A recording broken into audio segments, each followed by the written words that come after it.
বিধ্বস্ত অনুভূতি প্রথম পর্ব। লেখিকা সাদিয়া খান। 3 মাসের অন্তঃসত্ত্বা তন্দ্রাকে বেধড়ক মার মেরেছে অনির। তন্দ্রার ভ্রু বাম দিকে কেটে টুপটুপ করে রক্ত ঝরছে। কাটা অংশে ওড়না দিয়ে চাপা দিচ্ছে তন্দ্রা। বাম হাত দিয়ে কপাল ধরে ডান হাত দিয়ে ভাত বেড়ে দিচ্ছে। বাচ্চাটা পেটে আসার পর থেকে কিছুই যেন খেতে পারে না সে। আজ সকাল থেকেই একটা দানা পানি মুখে তুলতে পারেনি। মুখে পানি দিলে গড়গড়িয়ে বমি হচ্ছে তার। এদিকে দুপুরে রান্না করার সময় মাথা ঘুরে পড়তে নিলেও কিছুক্ষণ বিশ্রাম করে সব রান্না নিজেই করেছে। টেবিলে এনে রেখে বিছানায় গা এলিয়ে দিতেই ডাক পড়ে শাশুড়ির। তাকে ভাত বেড়ে দিতে বলছে। আম্মা, শরীর ভালো লাগছে না। টেবিলে সব রাখা আছে, পানিও দিয়ে এসেছি, আপনি একটু ভাত বাড়িয়া খান আজ।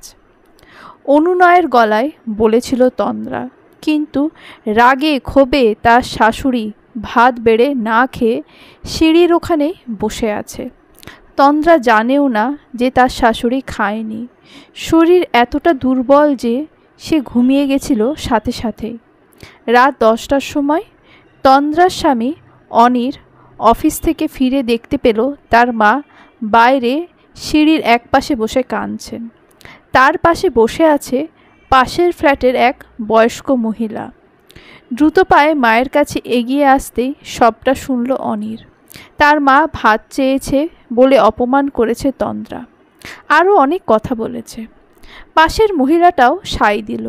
সেও নাকি শুনেছে তন্দ্রাকে চিল্লাফাল্লা করতে। যখন অনির ফিরেছে তন্দ্রা তখন শুয়েছিল। ফিরে আসতেই প্রতিদিনের মতো তন্দ্রা অনিরের জন্য 1 গ্লাস পানি নিয়ে গেলে বাঁ হাত দিয়ে অনির সজোরে আঘাত করে তন্দ্রার দিকে। অনিরের হাতে থাকা ঘড়িতে লেগে কেটে যায় তন্দ্রার চোখের উপরের অংশ। তারপর ইচ্ছে মতো শাসিয়ে অনির ঘরে চলে গেলে তন্দ্রা খাবার গরম করে প্লেটে বেড়ে শাশুড়িকে ডাকতে যায়।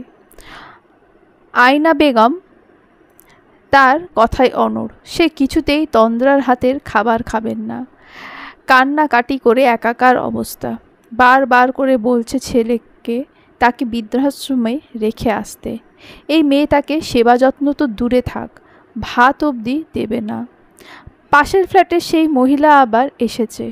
সে এসে তন্দ্রাকে বলল, টবর টবর চোখে পানি না ফাইলা পা ধইরা মাফ চাও। তাই তো হয়। বউ মানুষের আবার এত লাজ লজ্জা কিসের?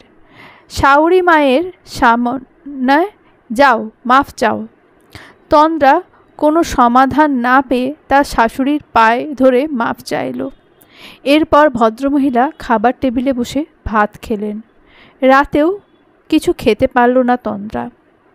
বাচ্চাটার কথা চিন্তা করতেই যতই খেতে ইচ্ছুক হোক না কেন পাচ্ছে না। 1 গ্লাস গ্লুকোজ জল খেয়ে বিছানার একপাশে গা এলিয়ে দিল তন্দ্রা। 2 বছরের সংসার তার। এ অবধি সুখের আবছায়া শুধু অন্ধকার রুমেই আবদ্ধ। রাতের অন্ধকারে ভালোবাসা ছড়িয়ে ছিটিয়ে একাকার হয়, কিন্তু ঘর আলো হলেই মানুষটা বদলে যায়। কপালের পাশে প্রচণ্ড ব্যথা করছে, তাই একটা নাপা খেল তন্দ্রা। কারণ এই অবস্থায় কোনো ওষুধে যদি বাচ্চার ক্ষতি হয়। অনির তার পাশে শুয়েই সিগারেট টানছিল। সিগারেট শেষ করে সে ফোন হাতে বাইরে চলে যায়। মিনিট 2 পর ফিরে এসে প্রাথমিক চিকিৎসা করে তন্দ্রার। তন্দ্রা চুপচাপ বসেছিল, একটুও শব্দ করেনি। কারণ এর আগেও কয়েকবার অনির ওর গায়ে হাত তুলেছে। প্রথম যেদিন হাত তোলে সেদিন ছিল তাদের বিয়ের 37তম দিন। বাবার বাড়ি থেকে ফিরে এসে তন্দ্রা সবুজ রাঙা শাড়ি পরেছিল। বিয়ের রাতে অনেক উপহারের সাথে এই শাড়ি উপহার পেয়েছিল তন্দ্রা। কিন্তু সেই শাড়ি অনিরের বোন আফসানার বেশ পছন্দ হয়। আফসানার অনেক দিনের ব্যবহৃত শাড়ির সাথে এই শাড়িটা বদলাতে চাইলে তন্দ্রা না করে দেয়, কারণ তার বিয়ের রাতে তার স্বামীর দেওয়া উপহার এটা, সে এটা দিতে চায়নি। ব্যাস, শুরু হয়ে যায় কান্নাকাটি।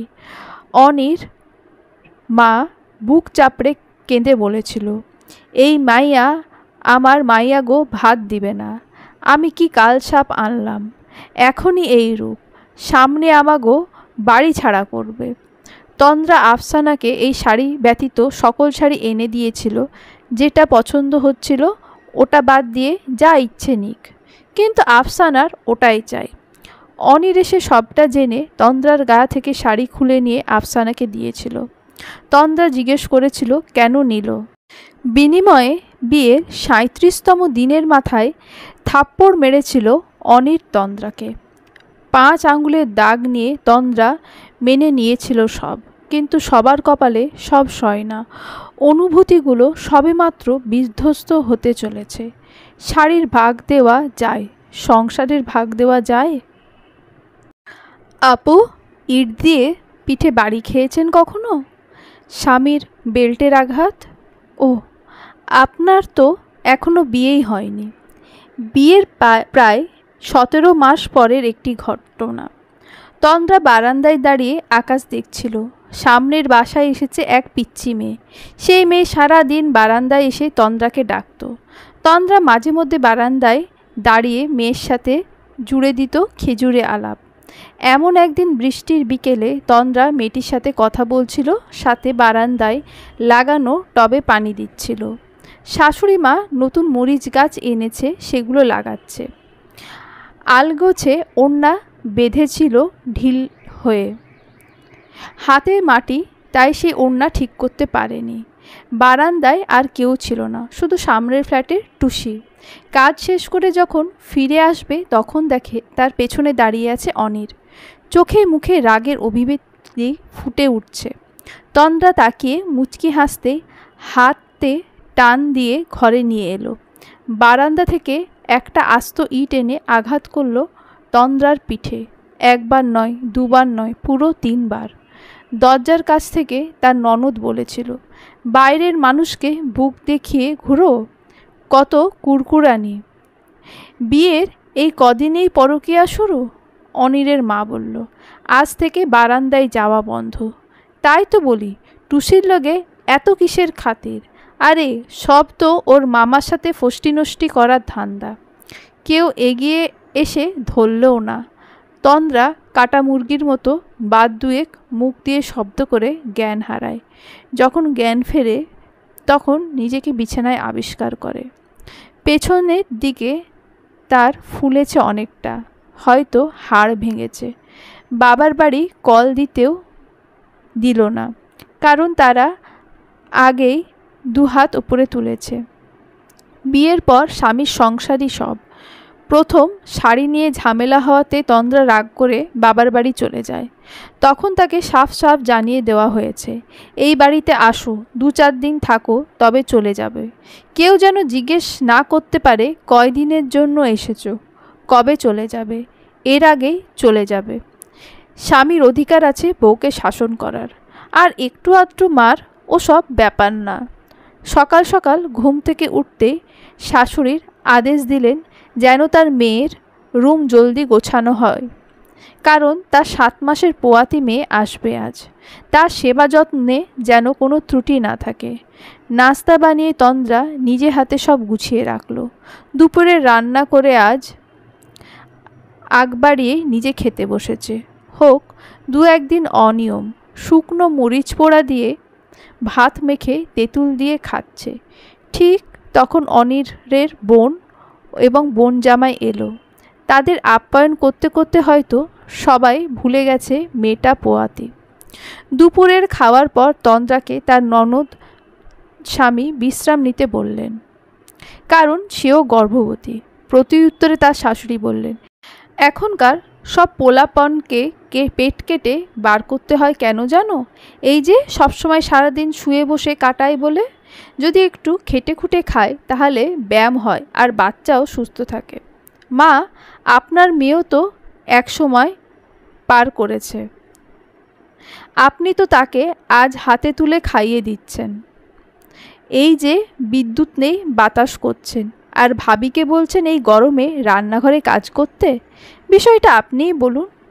মেয়ে আমার কয় মাস পর আজ এসেছে, এই সময়টুকু সেবা যত্ন না করলে চলবে? তোমার বাড়িতে কি বসে খায়? নিশ্চয়ই না, নিজের কাজ নিজেই করে। এখানে তো একটু আরাম করবেই। মুচকে হেসে দুপাশে মাথা দুলায় আফসানার স্বামী শিশির। এরপর বলল, আপনার মেয়েকে তার পার্সোনাল ডক্টর বেড রেস্ট দিয়েছে। সে হেঁটে গিয়ে আমার বৃদ্ধা মাকে ওষুধ অবধি দেয় না, তো নিজের কাজ কি করবে? এই কথায় আফসানা বেশ ক্ষেপে উঠেছে। পরিস্থিতি স্বাভাবিকভাবে পাল্টে যাচ্ছিল। এদিকে তন্দ্রা জানে এসবের জন্য তাকেই দায়ী করা হবে। হলো তাই।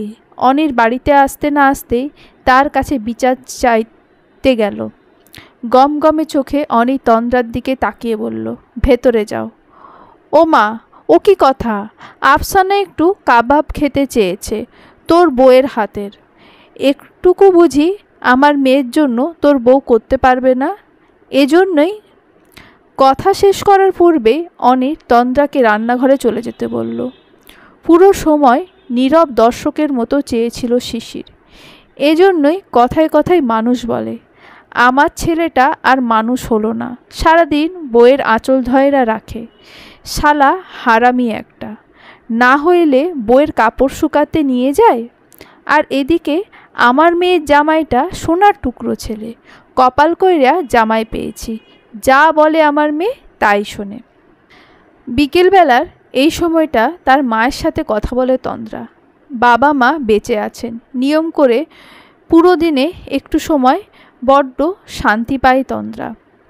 তন্দ্রা, খাইছো? হ্যাঁ মা। শরীরটা কেমন এখন? ভালো মা।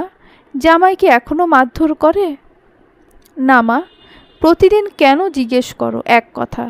মাগো, তোমার গালের ওই থাপ্পড়ের দাগ আমি ভুলতে পারি না। না মা, এখন আর মানে না।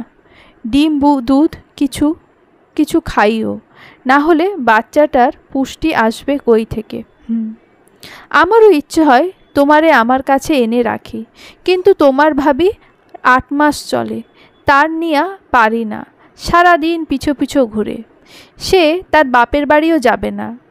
তার তো আবার মা নেই। মায়ের আদর আমার কাছ থেকেই পুষিয়ে নেয়। তোমার আনলে আবার তার ভাগে কম পড়লে সে কান্নাকাটি করবে। এই শেষ সময় কি আর এসব করা যায়? তার চেয়ে আল্লাহ আল্লাহ ভালোই কিছু দিলে তারপর তোমায় আনব, তখন সে তার বাচ্চা নিয়ে ব্যস্ত থাকবে। সমস্যা নেই মা, আমি এখানেই ঠিক আছি। আর তাছাড়া এ সময় আমাকে এই বাড়ি থেকে ছাড়বে তোমার মনে হয়? শোন না মা, শ্বশুর ঘরে বউ মানুষ গাছের মতো। শিকড় দিয়া গাছ যেমন মাটিকে আঁকড়ে রাখে, তেমন করে মাটি কামড়ে থাকতে হয়। ধৈর্য ধরো, সব ঠিক হবে। মায়ের শেষের কথাটা তন্দ্রার কানে বাজছে। কথা শেষ করে ফোন রেখে সে জানলার ধারে দাঁড়িয়ে ডান হাতে বৃষ্টির পানি স্পর্শ করে। গুনগুনিয়ে গান গায়, হুমায়ুন আহমেদের গান। ঘর খুলিয়া বাহির হইয়া জ্যোৎস্না ধরতে যায়। হাত ভর্তি চাঁদের আলো ধরতে গেলে নাই। হাত ইশারায় ডাকে, কিন্তু মুখে বলে না। আমার কাছে আইলে বন্ধু আমারে পাইবে না। আনমনে হেসে ওঠে তন্দ্রা, বলল, আর এই শ্বশুর ঘরের মাটি যদি দুদিকে ভাগ হয়ে যায়, তখন শিকড় কোথায় ফেলবো গোমা? কার মাটি কামড়ায় ধরব? জানলাটা ক্যাঁচ ক্যাঁচ শব্দে এক পাল্লা খুলেছে। ঘরটাতে তন্দ্রার স্বামী অনির রাতক্রিয়ায় ব্যস্ত কোনো এক মেয়ের সাথে। দেখেই গা গুলিয়ে উঠেছে তন্দ্রার। তার স্বামী তবে সত্যি পরকীয়ায় আসক্ত। চোখের সামনে আদিম খেলায় মত্ত মানব মানবিনীর অনুভূতি তখন উচ্চ পর্যায়ে। কিন্তু 3 মাসের অন্তঃসত্ত্বা তন্দ্রা কোনো রকমে নিজেকে সামলে বেরিয়ে এলো কমলাপুর রেল স্টেশনের পাশের এক বাসা থেকে। কিছুটা এগিয়ে এসে এক টং দোকানের পাশে বসে পড়ল তন্দ্রা। হাত পা চলছে না। বুড়ো মহিলা দোকান চালায়। কে জানে সে কি বুঝলো। এগিয়ে এলো এক গ্লাস পানি হাতে, তন্দ্রাকে তুলে ধরে পাশের বেঞ্চে বসিয়ে দিয়ে তার হাত মুখে পানি দিয়ে বলল, এই গরমে কেউ হাত মোজা পা মোজা পরে? এহনি তো চান্দি ফাটাইয়া মোত্তা, ধরো পানি খাও। তন্দ্রার কানে তখন আশেপাশের কোনো কথাই যাচ্ছে না। তার চোখের সামনে শুধু ভেসে উঠছে তার স্বামী অন্য নারীর সাথে আদিম নগ্ন তার দৃশ্য। পানি মুখে দিতেই গড়গড়িয়ে বমি করে দিল তন্দ্রা। ততক্ষণে মহিলাটা তাকে বাতাস করছে। নিজেকে সামলে তন্দ্রা শুধু বলল, আমাকে একটা রিক্সা ডেকে দেবেন প্লিজ। মহিলাটা রিক্সা ডেকে আনতেই তন্দ্রা উঠে বসল।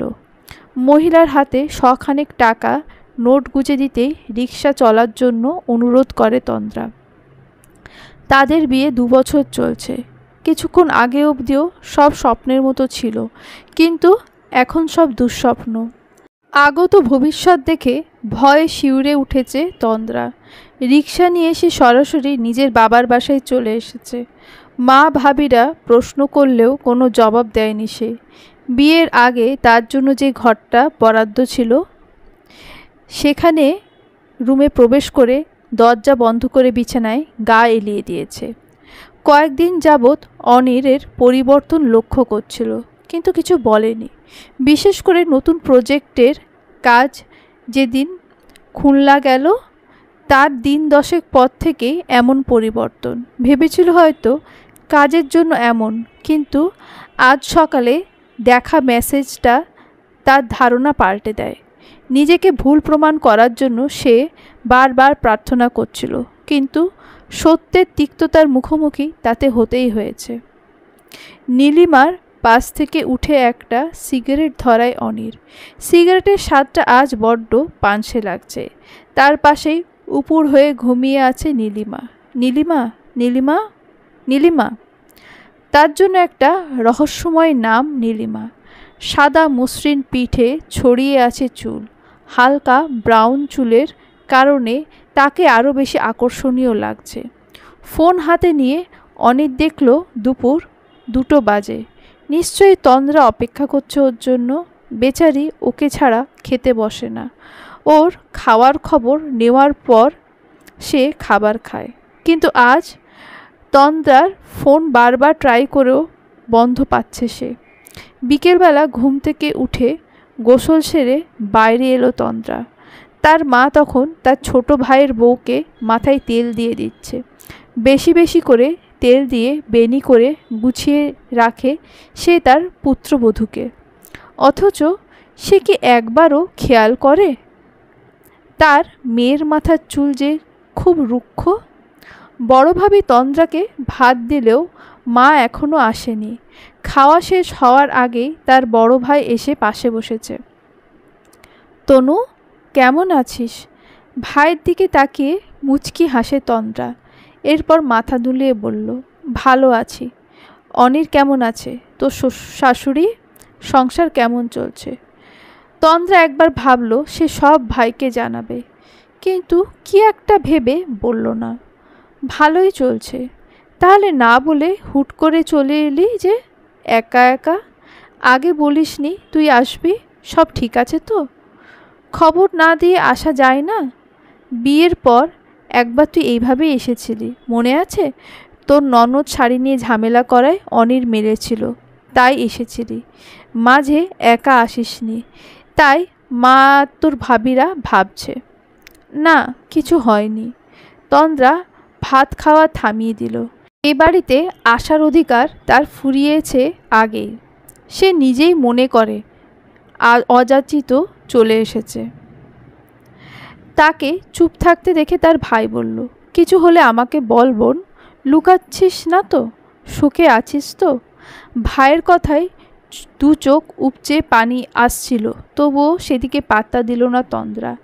হাসি হাসি মুখ করে বলল, এমনি এসেছিলাম ভাই, আমি সুখেই আছি। তোমরা চিন্তা করো না আমার জন্য। আমি আর এভাবে আসবো না।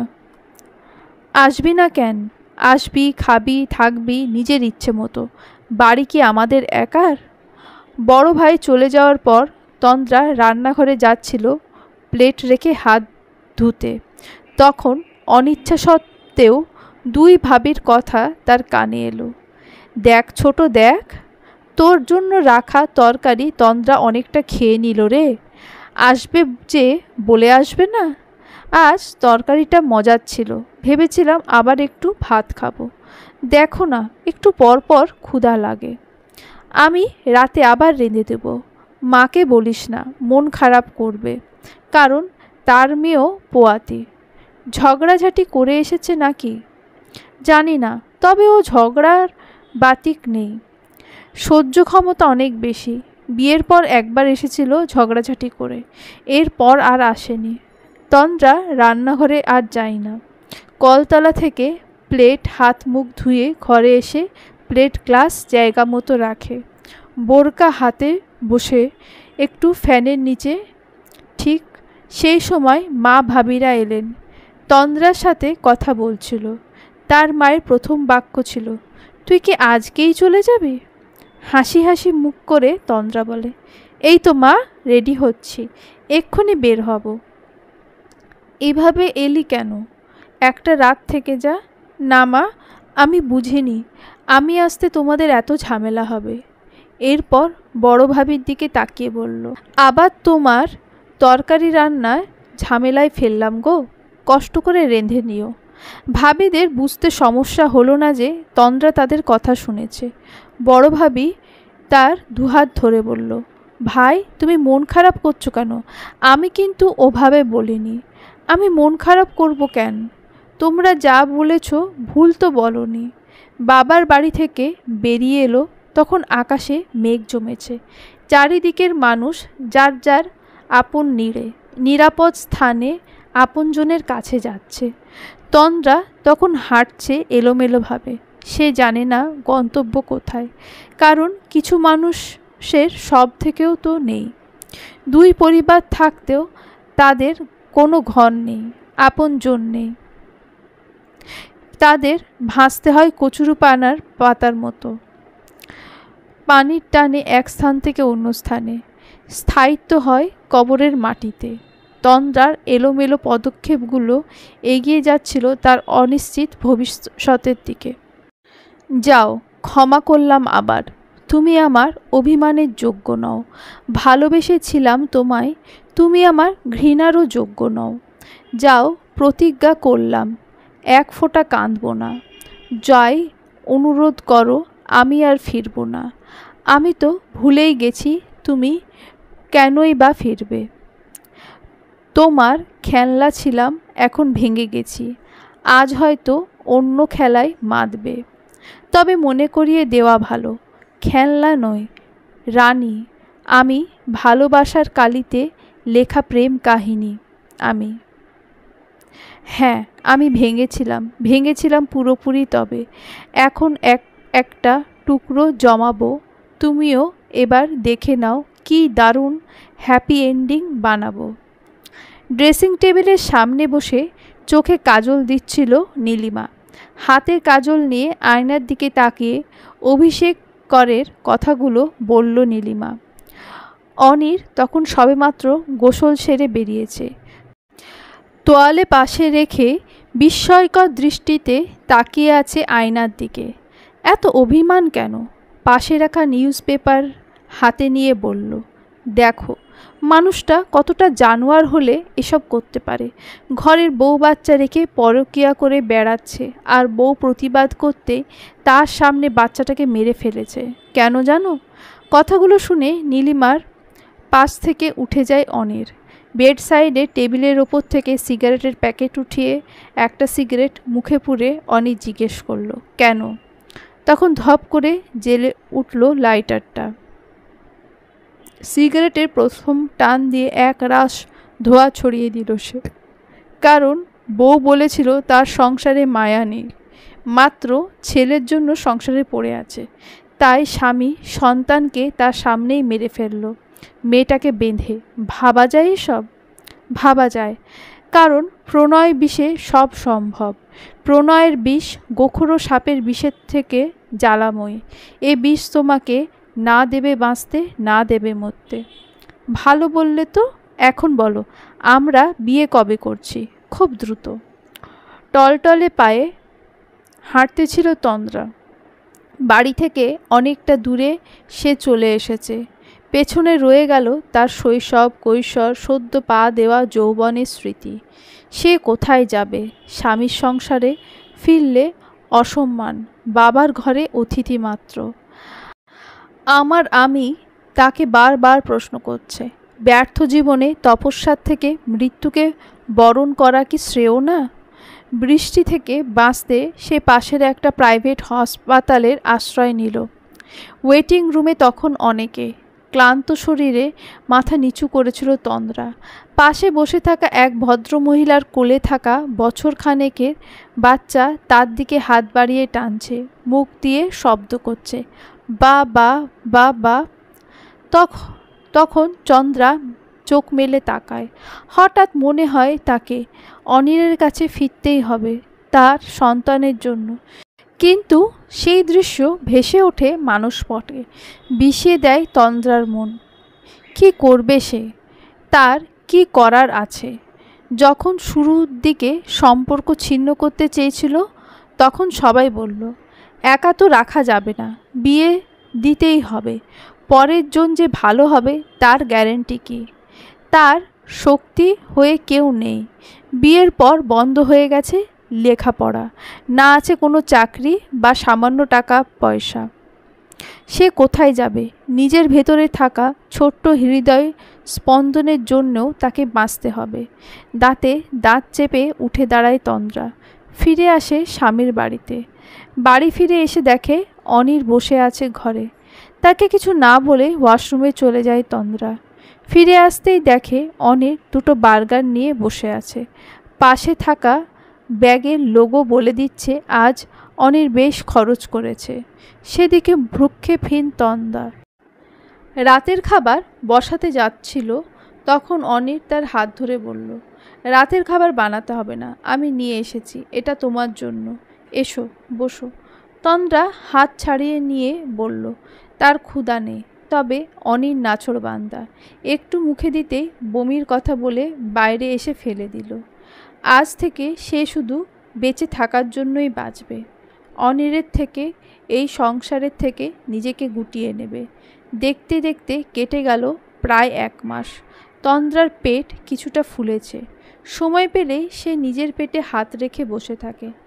একদিন বিকেলে ভ্যাপসা গরমে ঘুমিয়েছিল তন্দ্রা। অনির বাড়ি নেই। আফসানা কেমন করে যেন পা পিছলে পড়ে যাচ্ছিল। মেয়ের এমন অবস্থা দেখে অশ্রাব্য গালি দিচ্ছে তন্দ্রার শাশুড়ি। দোষ তন্দ্রার, সে কেন ঠিকমতো পরিষ্কার করেনি। ক্লান্ত তন্দ্রা তস্ত পায়ে এগিয়ে গেল পরিষ্কার করতে। সে রাতেই তার শাশুড়ি বলল, ঘরে কোথাও বিড়ালে পটি করেছে, গন্ধে থাকা যাচ্ছে না। তন্দ্রা যেন দ্রুত পরিষ্কার করে দেয়। খাটের নিচে বিড়ালছানা পটি করেছে, না সরিয়ে পরিষ্কার করা সম্ভব নয়। তন্দ্রা যখন নিরুপায় হয়ে খাটের পাশে ধাক্কা দিল, কিছুক্ষণ পর পেটে চিনচিনে ব্যথা হচ্ছিল। পরিষ্কার করে যখন ফিরে এলো, তখন সে খেয়াল করলো তার দুপা বেয়ে গড়িয়ে পড়ছে এক সুক্ত রক্তের স্রোত। তন্দ্রার হঠাৎ মনে হলো, বাচ্চাটা টিকবে তো? অনির যখন বাসায় ফিরেছে, তন্দ্রা তখন নিজের ঘরে পেট চেপে ধরে বসে আছে। সালোয়ারের ভেদ করে রক্ত তখন উকি দিচ্ছে। 5 মাসের পেটটা নিয়ে তন্দ্রা চোখ মুখ কালো করে বসে আছে। অনির তন্দ্রাকে দেখে ভয় পেয়ে যায়। কাছাকাছি আসতেই তন্দ্রা পা হাতে অনিরের বুকের শার্ট খামচে ধরে বলে, আমার বাচ্চাটা। অনির দিকবিদিক শূন্য হয়ে তন্দ্রাকে তার বোরখায় আবৃত করে নেয়। কোলে তুলতে পারে না তন্দ্রার ওজনের জন্য। ইদানিং অনিরের শরীরের ব্যথার বাস বেঁধেছে। তবুও শক্ত হাতে তন্দ্রাকে তুলে নিয়ে বেরিয়ে যায় বাসা থেকে। রিকশায় আসার সময় তন্দ্রা অনিরের কাঁধে মাথা রেখে যখন মূর্ছে যাচ্ছিল, তখন অনির বারবার তাকে সান্ত্বনা দিচ্ছিল, তুমি প্লিজ শান্ত হও, কিচ্ছু হবে না তো, আমি আছি, কিছু হবে না বাবুর, তুমি স্বাভাবিকভাবে শ্বাস নিতে থাকো। তন্দ্রা নিজেকে ছাড়িয়ে নিতে নিতে বলল, একটা উপকার করবে? উপকার কেন বলছো? বলো, করবে কি না বলো। ডক্টরকে বলবে যদি আমার সন্তান না বাঁচে তাহলে যেন আমাকেও না বাঁচিয়ে রাখে, কিছু করে আমাকেও যেন মেরে ফেলে। এমন কথা কেন বলছো? তন্দ্রা কোনো জবাব দিতে পারেনি। তার ভীষণ কষ্ট হচ্ছিল। ডাক্তারের কাছে পৌঁছে সে খুব কষ্টে নিজেকে জাগিয়ে রেখেছে। পরীক্ষা নিরীক্ষা করার পর ডক্টর জানালো সৃষ্টিকর্তার কৃপায় বাচ্চা ভালো আছে, তবে তন্দ্রা ভীষণ দুর্বল, শরীরে পুষ্টির অভাব। শুধু তাই নয়, তন্দ্রার ঠিকমতো সেবা যত্নের প্রয়োজন। নির্দিষ্ট সময় পর পর তাকে পুষ্টিকর খাবার দেওয়া উচিত। রাতে তন্দ্রাকে হাসপাতালেই রাখা হলো। ডক্টর তাকে পুরো বেড রেস্ট দিয়েছেন, কারণ গর্ভকালীন নানা জটিলতায় ভুগছে তন্দ্রা। অনির তন্দ্রার জন্য কেবিন নিয়েছিল। পুরো রাত সে দু চোখের পাতা এক করতে পারেনি। তন্দ্রাকে ছাড়া সে নিজের জীবন ভাবতে পারে না। তার জীবনে অন্যতম উপহার তন্দ্রা। যখন সে অল্প পয়সার চাকরি করত তখন সেই অল্প পয়সা দিয়ে সংসার চালিয়ে নেওয়ার মেয়ে তন্দ্রা। হাতে টাকা না থাকলে যার উপর মানসিক রাগ ক্ষোভ প্রকাশ করে অনির, অথচ মেয়েটা একটু পরেই পানির গ্লাস হাতে নিয়ে এসে দাঁড়ায় সেই মেয়ে তন্দ্রা। মেয়েটা ঘুমিয়ে আছে, চোখের নিচে কালি জমেছে, গালের হাড়গুলো স্পষ্ট, এতটা শুকিয়েছে। অনির এবার স্পষ্ট বুঝতে পারছে এক বিছানায় পাশাপাশি ঘুমোলে স্বামীর দায়িত্ব পালন করা যায় না। তন্দ্রা তখন গভীর ঘুমে আচ্ছন্ন হয়ে আছে। তখন অনিরের দৃষ্টিতে শুধুই তন্দ্রা। ৩৭তম কল দিল নীলিমা অনিরের ফোনে। অনির ফোন তুলছে না। আজ তার সাথে সামান্য কথা কাটাকাটি হয়েছে অফিস সংক্রান্ত কাজে। নীলিমার এলাকায় নতুন প্রজেক্ট শুরু করেছে অনিরের কোম্পানি। সম্পূর্ণ দায়িত্ব অনিরের ছিল। কাজ শেষ করার পর নতুন অফিসের দায়িত্বে রয়েছে নীলিমা। এই প্রজেক্টে কাজ করার সময় তাদের আলাপ, তারপর ধীরে ধীরে প্রেম। অনির কখনো নিজের পরিবার বা বন্ধু সম্পর্কে তাকে কিছু বলেনি। নীলিমা এখন কার কাছ থেকে খবর নেবে? রাত যেন কাটছে না। সকাল হতেই অফিস থেকে অনিরের ঠিকানা জোগাড় করে নীলিমা। প্রায় বেলা 11টার দিকে সে ঠিকানায় পৌঁছে যায়।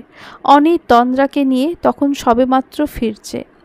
বাসার গেটের সামনেই তাদের সাথে দেখা হলো। অনির নীলিমার সাথে স্বাভাবিক ব্যবহার করলেও তন্দ্রা নিজেকে গুটিয়ে নিল।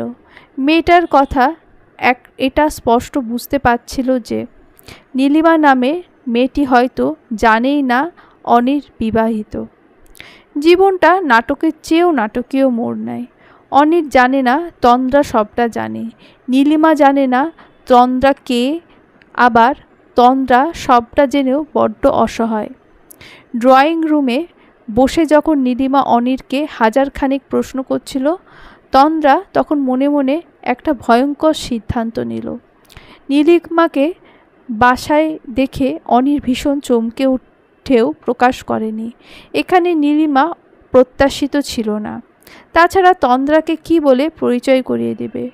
যত দ্রুত সম্ভব হয়েছে অফিসের বাহানা দিয়ে নীলিমাকে নিয়ে বেরিয়ে এসেছে অনির। তন্দ্রার নাকে বিন্দু বিন্দু ঘাম জমেছে। গভীর ঘুমে তলিয়ে যাওয়ার পূর্বে সে নীলিমার ফোনে মেসেজ করে দেখা করার জন্য। অনিরের ফোন থেকেই নাম্বার পেয়েছে সে। আগামীকাল সকালে হবে তাদের দেখা। অনিরের বাসায় থাকা মেয়েটা তাকে কি বলবে ধারণা না থাকা নীলিমা উৎসুক মনে অপেক্ষা করছিল তন্দ্রার জন্য। ক্যাফেতে বসে তন্দ্রা যখন তার এবং অনিরের সম্পর্ক সবটা বলে, তাকে ফিরে যেতে বলল, তখন নীলিমা অসহায় কণ্ঠে তন্দ্রাকে বলল, আমার কি দোষ বোন? আমি কোথায় যাব? আমিও যে ওকে ভালোবাসি। আমার মান সম্মান দেহ সব ওর হাতে তুলে দিয়েছি। আমাকে সরে যেতে বললে আমার মৃত্যু ব্যতীত আর কোনো পথ থাকবে? চলবে।